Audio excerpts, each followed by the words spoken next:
America आणि Iran यांच्यात अखेर युद्धविरामाची घोषणा करण्यात आली आहे. अनेक दिवसापासून संपूर्ण जगाचं लक्ष या निर्णयाकडे लागलं होतं. अमेरिकेचे राष्ट्राध्यक्ष डोनाल्ड ट्रम्प यांनी यापूर्वी इराणला कठोर इशारा देत डेडलाईन दिली होती. ही मुदत संपण्यास अवघा 1 तास बाकी असताना दोन्ही देशांनी युद्धविराम जाहीर केला. हा युद्धविराम सध्या 2 आठवड्यासाठी लागू असणार आहे.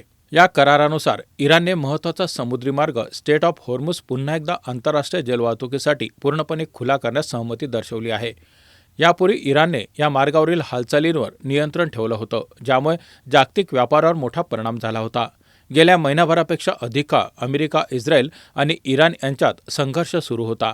आता युद्धविरामानंतर परिस्थिती सुधारण्याची आशा व्यक्त केली जात आहे. इराणने अमेरिकेसोबत चर्चेसाठी तयार असल्याचे स्पष्ट केलं आहे. या चर्चेची सुरुवात शुक्रवारपासून पाकिस्तान येथे होणार असून युद्धविराम कायम ठेवणं हा त्यामागचा मुख्य उद्देश आहे. या करारामध्ये पाकिस्ताननं मध्यस्थाची भूमिका बजावल्याचं दिसत असलं तरी चायना या हस्तक्षेपामुळेच हा करार शक्य झाला अशी माहिती मिळत आहे. या युद्धविरामामुळे मध्यपूर्वेत पुन्हा शांततेची आशा निर्माण झाली आहे आणि जागतिक पातळीवर दिलासा व्यक्त केला जात आहे.